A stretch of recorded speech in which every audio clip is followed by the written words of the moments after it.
Hey everybody, welcome to another episode of my Musical Moments series. Today, another episode of my series within a series. Series within a series. This is Bruce's 2-minute primer on musical form, and today we talk about the big daddy, the granddaddy, the big kahuna of symphonic form, which is Sonata-Allegro form. And if you've never heard of Sonata-Allegro form, but you like symphonies, well then you like Sonata-Allegro form, because almost every symphony has at least one, usually two, and sometimes three of those movements are in Sonata-Allegro form. And all this is this just a guide that tells the composer when those themes that you love, when they should be coming back again and recurring, and sometimes what key those themes should be in. Full disclosure, this is not 2 minutes because it's a little more involved maybe than the rondos and minuets, etc. that we've talked about. So I need a little more time, 4 minute, but 4 minute primer just doesn't sound quite as good. So it's still the 2 minute primer, but just imagine it's a double dose of my 2 minute primer in this. And if you have not done so already, please like and subscribe. I recently hit a new milestone in my subscribes, so thank you.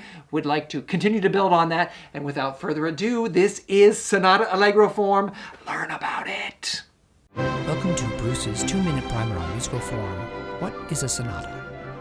Like the word symphony, that can mean both an ensemble of musicians and a specific work, sonata can be a piece of music, usually a solo piano or a work for solo instrument and piano, but it is also the name of musical form, a way to organize the musical material in a specific movement of a larger work with multiple movements, especially those sonatas and symphonies.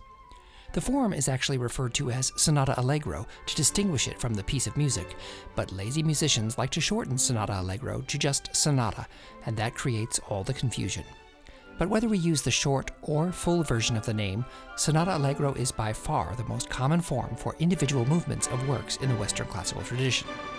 It is extremely common as the first and last movements of multi-movement works, but is also a go-to form, even in the slow movements. Sonatas have very distinct parts and rules about when certain themes should appear. So when composers are working on a sonata, some of their work is already done for them. The first part is called the exposition, and as you might expect, this is when we are introduced to our themes, the rhythmic material, and the overall sound of a work. For example, let's take a simple sentence, like Joe went to the store. For today's video, we're going to call this Theme 1, so we'll write a quick tune made up of these words. Joe went to the store, yes, he went to the store. Now, to contrast that, we need some new material, so we'll add to our sentence. He needed potatoes for dinner. We'll call this Theme 2.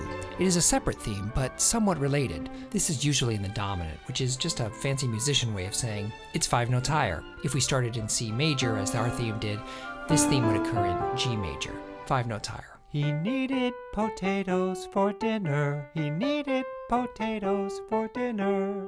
Our next big chunk is called the development, where a composer takes part of the theme and plays with it. They might repeat it over and over, add to it, break it down into small pieces, and especially have it appear in different keys and settings. Jojo went to the store. Jojo went to the store. Jojo went to the store. Yes, he went to the store. Unless you're Beethoven, you might show off a bit by just taking a single word. Potatoes, potatoes, potatoes. Potatoes, potatoes, potatoes. This goes on for a long time before eventually doing just about everything you might think of, and the composer eventually comes back around to our main theme. Joe went to Jojo went to the store. Yes, he went to the store. We call this section the recapitulation, or because, as mentioned before, we're lazy musicians, we usually just say recap. And in the recap, Theme 1 comes back pretty much like it was the first time.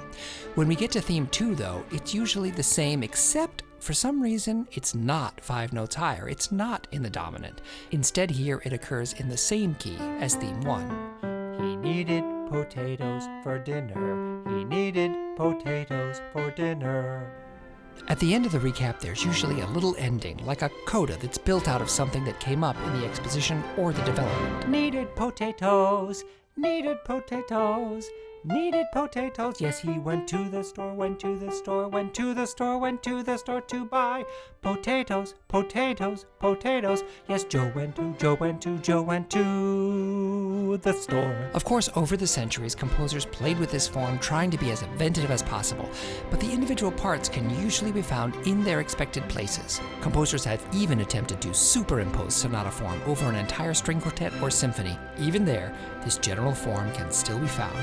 And that is the outline of the granddaddy of symphonic form, Sonata-Allegro.